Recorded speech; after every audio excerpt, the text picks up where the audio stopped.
You may have heard about the Quran's idea of paradise being 72 virgins, and I promise I will come back to those virgins.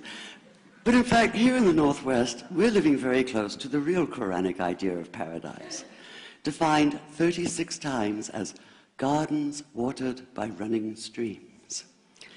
Since I live in a houseboat on the running stream of Lake Union, this makes perfect sense to me. But the thing is, how come it's news to most people? I know many well-intentioned non-Muslims who've begun reading the Quran but given up, disconcerted by its otherness.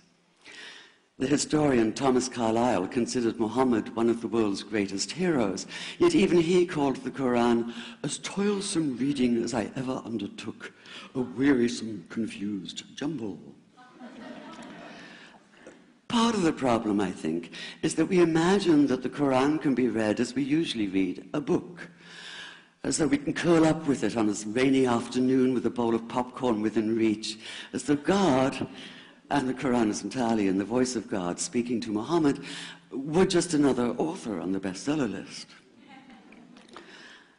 Yet the fact that so few people do actually read the Quran is precisely why it's so easy to quote. That is, to misquote. Phrases and snippets taken out of context in what I call the highlighter version, which is the one favored by both Muslim fundamentalists and anti-Muslim Islamophobes.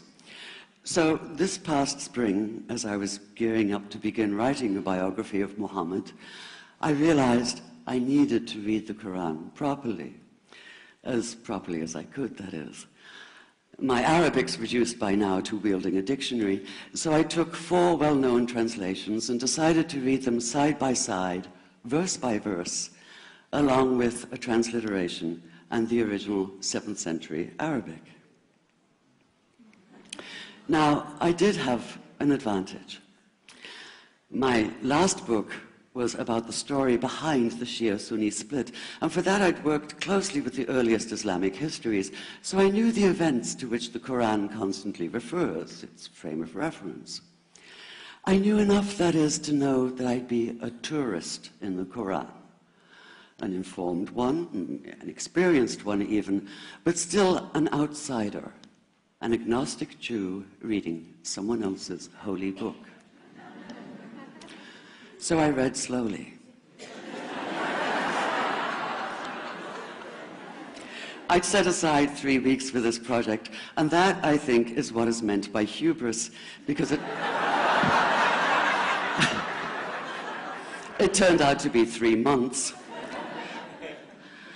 I did resist the temptation to skip to the back where the shorter and more clearly mystical chapters are, but every time I thought I was beginning to get a handle on the Quran, that feeling of, I get it now, it'd slip away overnight, and I'd come back in the morning wondering if I wasn't lost in a strange land. And yet the terrain was very familiar. The Quran declares that it comes to renew the message of the Torah and the Gospels, so 1/3 of it reprises the stories of biblical figures like Abraham, Moses, Joseph, Mary, Jesus. God himself was utterly familiar from his earlier manifestation as Yahweh, jealously insisting on no other gods. The presence of camels, mountains, desert wells and springs took me back to the year I spent wandering the Sinai desert. And then there was the language, the rhythmic cadence of it, reminding me of evenings spent listening to Bedouin elders recite hours-long narrative poems entirely from memory. And I began to grasp why it's said that the Quran is really the Quran, only in Arabic. Take the Fatiha, the 7-verse opening chapter that is the Lord's Prayer and the Shema Israel of Islam combined. It's just 29 words in Arabic, but anywhere from 65 to 72 in translation. And yet the more you add, the more seems to go missing. The Arabic has an incantatory, almost hypnotic quality that begs to be heard rather than read, felt more than analyzed. It wants to be chanted out loud, to sound its music in the ear and on the tongue. So the Quran in English is a kind of shadow of itself, or as Arthur Arbery called his version, an interpretation. But all is not lost in translation. As the Quran promises, patience is rewarded, and there are many surprises. A degree of environmental awareness, for instance, and of humans as mere stewards of God's creation, unmatched in the Bible. And where the Bible is addressed exclusively to men, using the second and third person masculine, the Quran includes women, talking, for instance, of believing men and believing women, honorable men and honorable women. Or take the infamous verse about killing the unbelievers. Yes, it does say that, but in a very specific context. The anticipated conquest of the sanctuary city of Mecca, where fighting was usually forbidden. And the permission comes hedged about with qualifiers. Not you must kill unbelievers in Mecca, but you are allowed to, but only after a grace period is over. And only if there's no other pact in place.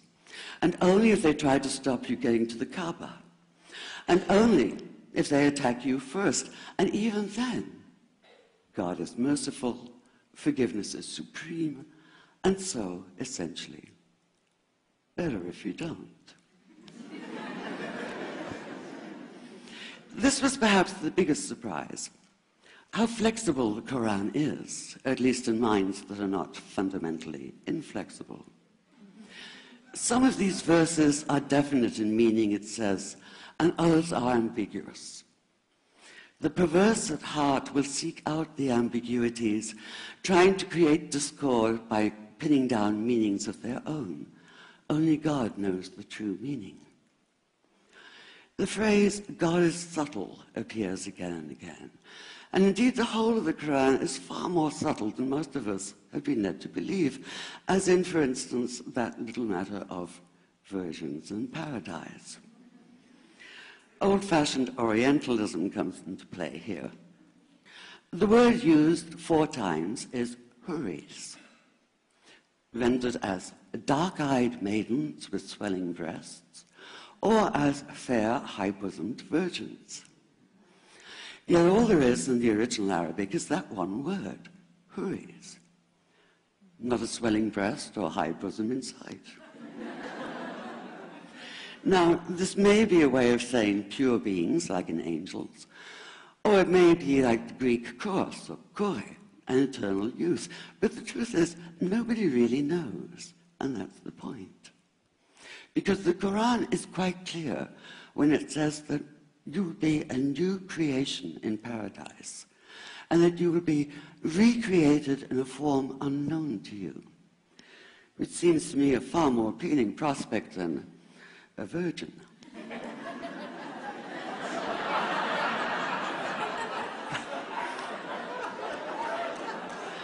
And that number 72 never appears.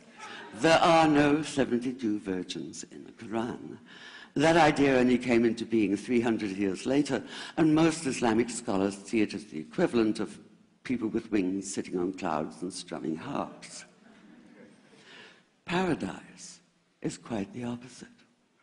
It's not virginity, it's fecundity, it's plenty, it's gardens watered by running streams.